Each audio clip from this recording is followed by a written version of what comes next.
Yo estuve muy interesada de joven en la poesía visual, justamente en la intercepción, digamos, entre imagen y texto, y sigue siendo uno de los paradigmas importantes en el arte.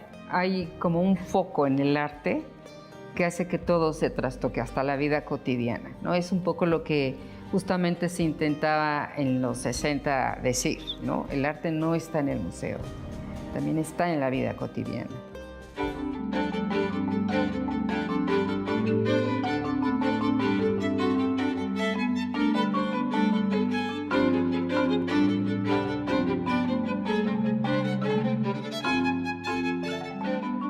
Luego mi mamá sí viene de una familia feminista, no ella, no su mamá, pero la tía Consuelo Zavala sí es una mujer que fue parte de estas mujeres feministas de Yucatán, y ella sí tenía una idea sobre la educación de las mujeres.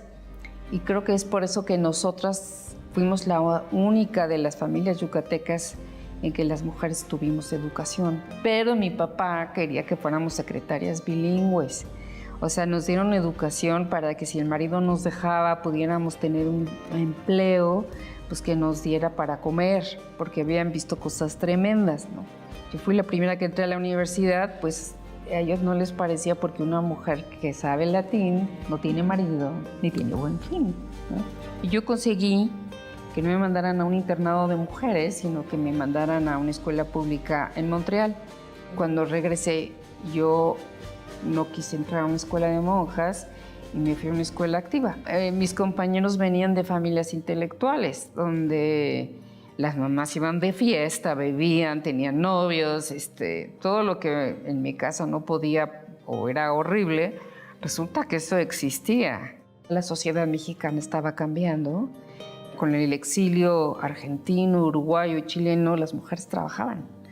Las mujeres intelectualmente eran reconocidas. Mi inclinación por la izquierda viene de ahí, de ver gente que estaba trabajando por la construcción de un lugar social distinto, que había cosas increíbles, y que por otro lado donde yo me podía sentir mucho más cómoda.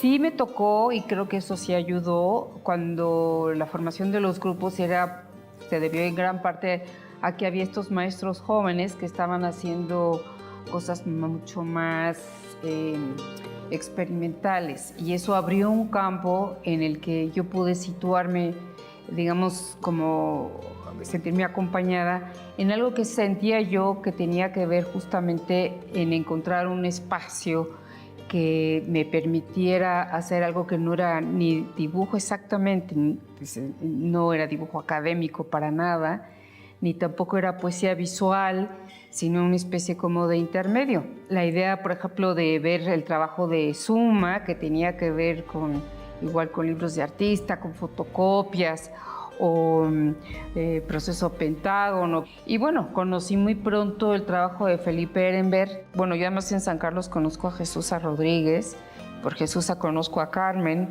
y Jesús vivía en casa de Marta Acevedo, entonces ahí, digamos, se hizo como una cosa muy movida. Entonces empecé yo a trabajar con ella, siempre con muy pocos materiales. Nos hicimos muy amigas las cuatro, y en esa medida empezamos a conocernos las unas a las otras, y las de la revista FEM estaban, en general, toda esa generación, era una generación muy abierta, y muy pronto nos invitaron a participar a FEM. Pero fíjate, la cosa activista feminista desde las artes visuales para las feministas no les parecía bien, había una cosa chocante, ¿no? No había cambiado la idea de lo que es artístico y lo que no. Entonces nosotras trabajábamos con FEM, nos invitaban, estaba Alaide Fopa, que además es una mujer hermosísima, ¿no? Estaba Elena Urrutia, estaba Marta Lamas, y nos invitaron varias veces. Había justamente una preocupación, porque es verdad que es la primera generación, la mía, en que muchas mujeres entraron a muchas disciplinas e hicieron un trabajo diferente de lo que hacían los hombres, en todo, en música, en baile, video, en artes plásticas, literatura. Y entonces ellas estaban interesadas porque ya había una consigna, digamos, de hacer arte de mujer, por así decirlo, si había estrategias específicas, si había algo que nos uniera, aparte de este deseo del mundo íntimo y de una experiencia que no había sido contada. Entonces, bueno, ellas nos invitaron, pero por ejemplo, Margot Glantz, en el 83, ella como directora, creo que de literatura del INBA, hace un congreso, la literatura, la cocina y el bordado. Y entonces lo que trataba era, con gente de nuestra generación, de hablar qué pasaba con esta nueva literatura. Estaba Carmen, estaba Coral Bracho, estuvimos Rowena y yo haciendo un performance. Ser de izquierda y luego ser feminista es casi el siguiente paso, porque claro, en la izquierda es muy poco autocrítica y tiene problemas en ese sentido de poder aceptar un diálogo con lesotres, ahora diríamos, ¿no? Para nosotras, para mí, tenía que ver efectivamente que en el discurso de la izquierda la mujer seguía ocupando un espacio pues bastante rígido, pero sobre todo la vida cotidiana parecía que no tenía ninguna importancia, cuando es en la vida cotidiana donde los problemas sociales se viven de manera crucial, ¿no? Creo que ahora con el COVID es muy claro quién hace la comida, quién cuida a los enfermos, quién acompaña a los niños a la tarea. La perspectiva para mí de cualquier militancia tiene que estar vinculada con una perspectiva feminista y ecológica, agregaría yo. El feminismo ha ido descubriendo y desestabilizando muchos conceptos que parecían igual inamovibles. También te daba una manera de contestar a esta cosa abusiva que tenían los maestros sobre las mujeres, ¿no? Digamos que en la definición de que yo quería hacer un tipo de dibujo que no fuera académico, yo tenía una manera de defender de estas cosas autoritarias sobre los maestros, pero también ahí tuve suerte. Aceves Navarro, que era un maestro muy importante, fuerte con las mujeres, a mí siempre me trató muy bien y sí fuimos muy amigos. Gracias a eso también mis hermanas más chicas tuvieron más libertad, mis hermanas mayores empezaron a estudiar filosofía y entonces ya no fui la única, ya fue como una generación, pero efectivamente para mis papás, pues sí, les causaba mucha ansiedad, ¿no?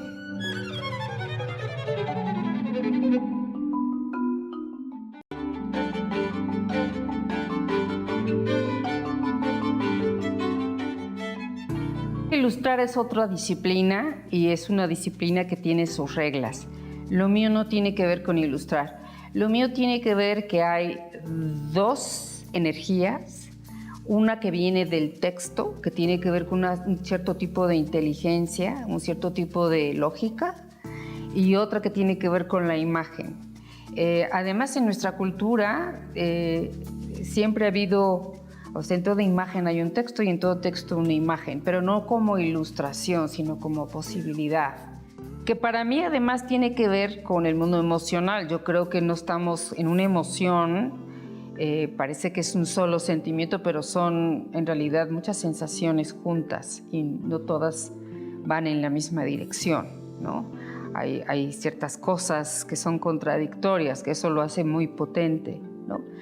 Y para mí eso es importante en la construcción de la obra. Hay dos figuras para mí paradigmáticas en términos de arte, que son Eva Hess y Frida Kahlo, dos artistas muy diferentes entre sí, pero que para mí fueron, digamos, protagonistas de una enseñanza. Frida muy claramente, y además lo comporto con toda mi generación, en esta idea de un artista que propone su cuerpo y las emociones como un lugar de exploración, y tampoco son lineales, o sea, hasta cuando sufre no es sufriente, hay un cuerpo sensual, hay un cuerpo abierto.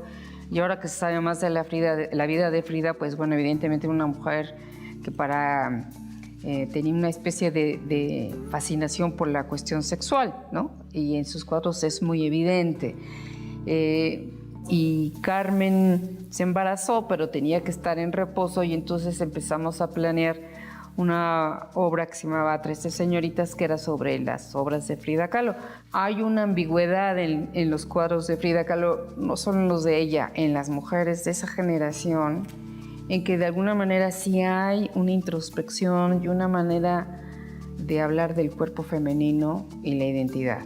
Yo usé como escenografía las faldas de las dos Fridas, que me parecía que además esas faldas tenía que ver con este vínculo que siempre hay con el cuerpo femenino como paisaje, pero por otro lado este ocultamiento, ¿no?, de la genitalia, ¿no?, esta especie de dificultad y al mismo tiempo de presencia de esto que nos hace mujeres.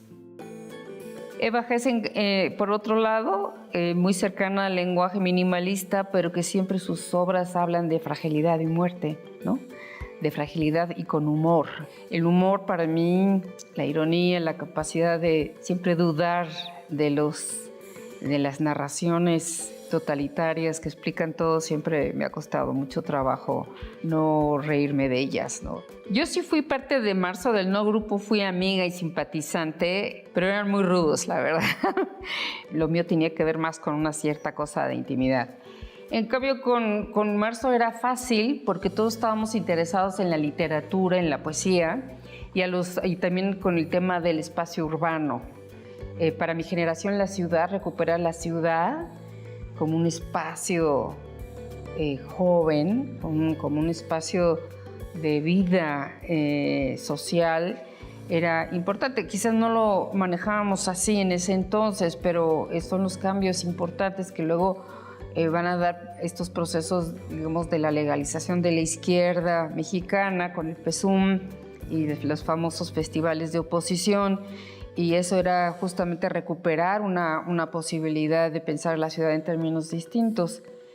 Y ahí el tema de la poesía o la estrategia de la poesía o el poder de las palabras para todos nos parecía interesante.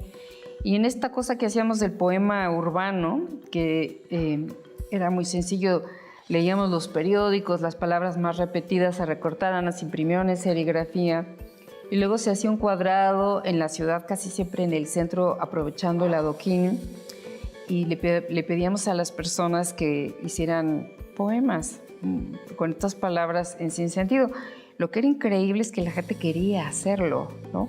La gente tenía ganas de decirlo. Y claro, con estas palabras que parecía que no tenían sentido, sí se armaba, vamos a decir, una especie de constelación bastante clara de cuáles eran las preocupaciones de cada quien. Con el No Grupo era otra cosa, también fue muy rico estar junto con ellos, porque había una clara, también una reflexión sobre materiales y técnicas de la propia obra que a mí me venían muy bien, porque de alguna manera desmitificaban este concepto de la obra universal, la obra de este gran genio que es artista, y lo ponían en un lugar donde el arte sucede donde estás y con lo que hay, que para mi generación y para mí en particular sigue siendo uno de los temas más importantes, ¿no? Digamos que esta mitificación de los materiales, sobre todo en los 60, los papeles refinados, las esculturas, no sé qué, y bueno, para mí, sobre todo en situaciones de precariedad, parecería que es imposible hacer arte y ahora vemos que eso no es así, ¿no? Desmitificar ese engolamiento del artista, pues yo creo que fue una de las cosas que estos grupos intentábamos hacer, y también relacionarnos con un espacio nacional, con un aquí y ahora, ¿no? Porque además, si ustedes se acuerdan, las generaciones un poco anteriores, para ser artista tenías que ir a vivir en Nueva York o en París, como si en México no pudiera ser artista, ¿no? Todas las exposiciones individuales les he trabajado muchísimo. Hay algunas que han sido importantes. Digamos que la de las tijeras, por supuesto, además fue mi primera exposición, no había tenido ni colectivas ni nada. Quizás la de La Infiel del 86 en el Museo Carrillo Gil.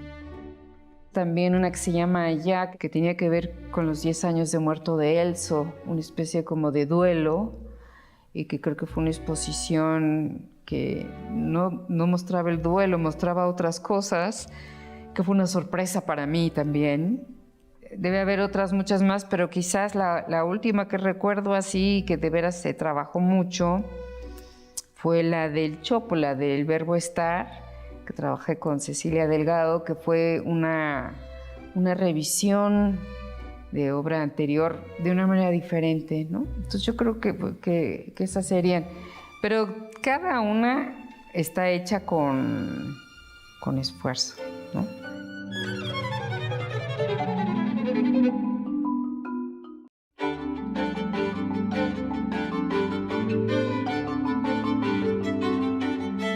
Lo de pago en especie fue muy provechoso. Primero para conocer cómo funcionaba la seriedad, ¿no? De cómo se hace la elección, digamos cómo se revisaba y los problemas que hay,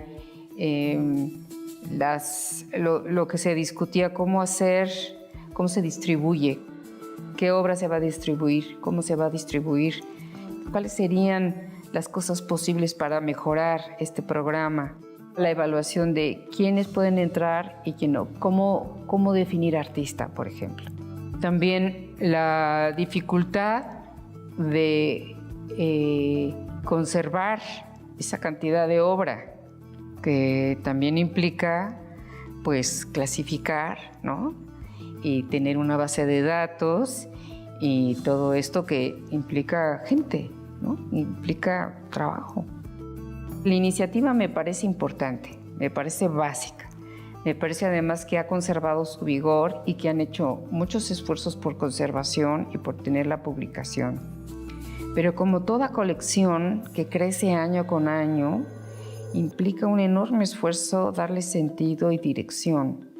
Y creo que eso en algún momento habrá que plantearse porque es mucho trabajo, es mucha obra, es mucha conservación.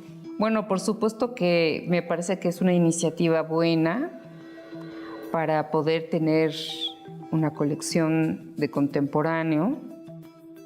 Es evidente que todas las experiencias hacen, o sea, una experiencia tan fuerte como una enfermedad o como una pérdida, te abre a una especie de abismo, ¿no? Yo siento que hay una especie de pérdida de personalidad. Algo que te estaba configurando de pronto se pierde o cuando menos se resquebraja, ¿no? Pero para mí siempre el trabajo tiene que ver justamente con estos momentos de resquebrajamiento, que la identidad no es monolítica y que lo que la gente dice o el mundo dice no siempre es verdad.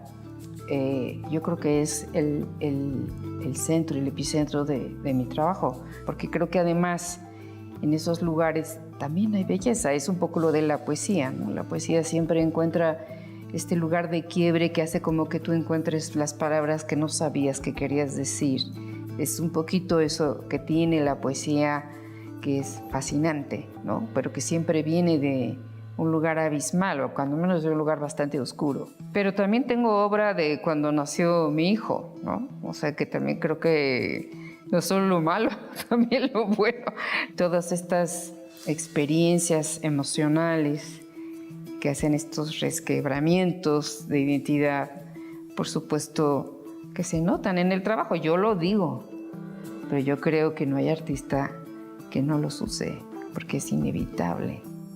Yo creo que ya había dado o estaba empezando a dar en pago en especie, pero ahí hicimos esta propuesta de exposición con lo de Alzheimer. Yo empecé a pensar en los cactus como esta fauna poco vista y que por un lado tiene esta cosa tan ruda y luego esta parte interna tan suave, ¿no? Y además me había separado del papá de mi hijo y estaba justamente en esta sensación de que justamente cada separación hace una cosa como de dureza, ¿no? Y por otro lado la maternidad, no.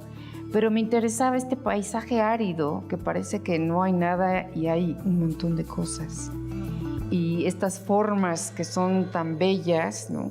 Que tienen además estas floraciones tan peculiares. Yo venía de esta este descubrimiento, digamos, de la parte vegetal, que yo empecé con flores y luego a la muerte de Elso con la cuestión de los árboles, y llegué finalmente en esta separación a la idea de los cactus como un lugar de arraigamiento por un lado, y por otro lado la diferencia entre lo áspero y lo tierno, ¿no? Ese es básicamente lo que está como en tensión.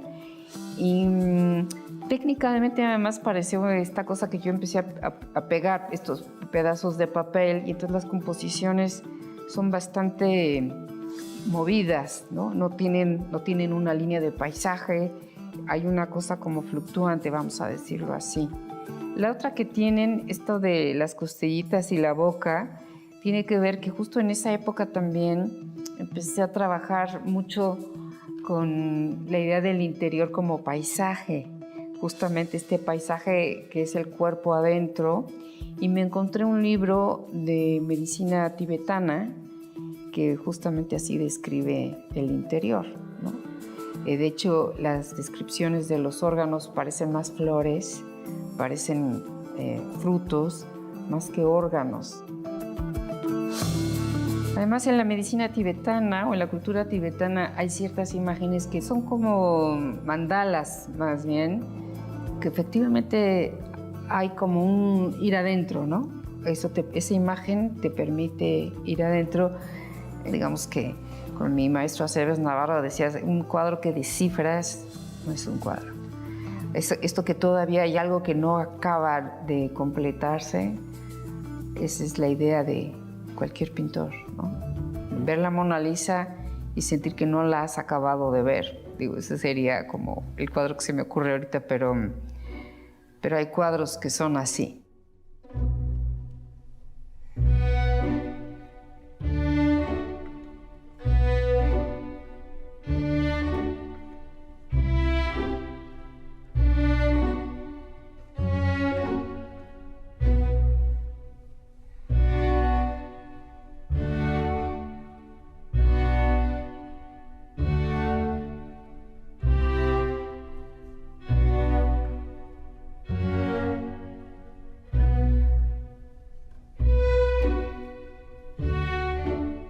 Soy Magali Lara, soy artista visual, soy maestra y soy gestora, soy mamá y soy amiga, y estoy muy contenta que estén ustedes aquí en esta entrevista.